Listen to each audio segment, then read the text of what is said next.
Intermediate మొదటి సంవత్సరం తెలుగు గద్య భాగంలో మొదటి పాఠ్యభాగమైన మాటలు మాట్లాడుతాయి.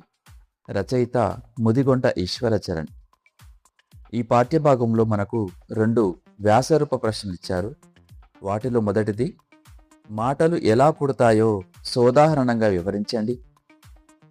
రెండవది, వివిధ దేశాలలో రూపొందిన మాటలు, వాటి వెనకున్న విశేషాలను రాయండి.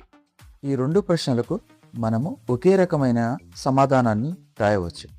ఈ ప్రశ్నకు జవాబు రాసే సందర్భంలో భాష యొక్క గొప్పతనాన్ని వర్ణిస్తూ కొన్ని పదాలను గుర్తుంచుకోండి. వాటిలో దుహిత, గ్రీటింగ్స్, నైలాన్, బైకాట్, కంగారు, క్యాండిడేట్ మరియు కెనడా. మనం సమాధానం ఏంటో వివరంగా చూద్దాం. నిరంతరం పారే సెలయేరు భాష. మాట మన్ననలను, వరాలను ఇస్తుంది.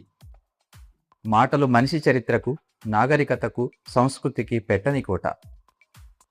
పశువులు సంపదగా కొనసాగిన పూర్వకాలంలో పశువుల పాలు పిండే అమ్మాయిని దుహిత అనేవారు.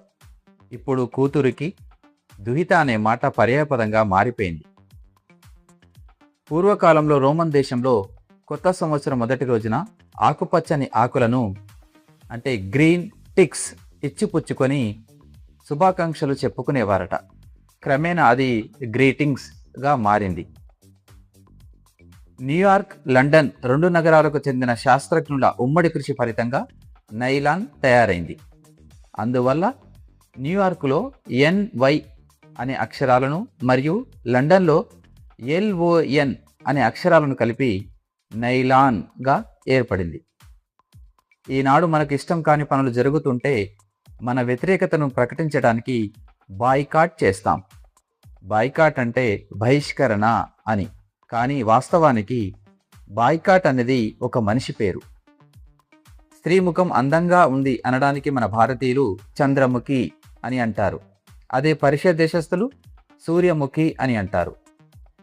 పర్షియన్ల సంస్కృతిలో స్త్రీకి స్వయం ప్రతిభ కలిగిన తేజస్సు, వ్యక్తిత్వ ప్రకాశం లభించినట్లు తెలుస్తోంది.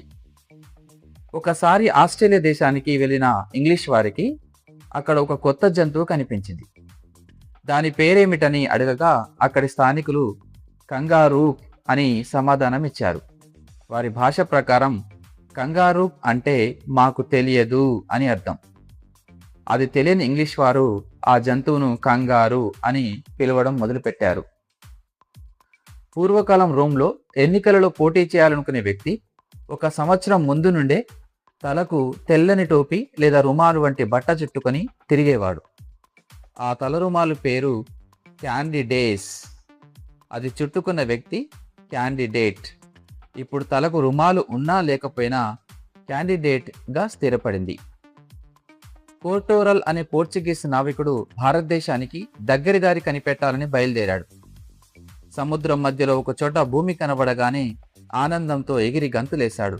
కానీ అక్కడ మనిషి జాడ లేకపోవడంతో నిరుత్సాహంతో పోర్చుగీస్ భాషలో కెనడా అని అరిచాడు. కెనడా అనగా ఏమీ లేదని అర్థం. ఆ మాటే ఆ భూభాగానికి స్థిరపడి కెనడా అయింది. చూశారు కదా. ముందుగా మనం కొన్ని పదాలను గుర్తుంచుకుంటే ఈ యొక్క ప్రశ్నకు సమాధానం చక్కగా రాయవచ్చు.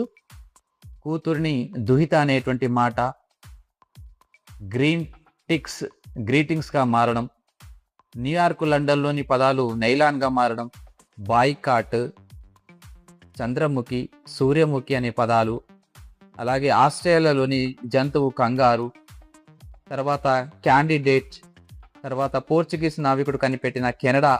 ఈ పదాలను గుర్తుంచుకుంటే మనం ఈ ప్రశ్నకు సమాధానం చక్కగా రాయవచ్చు.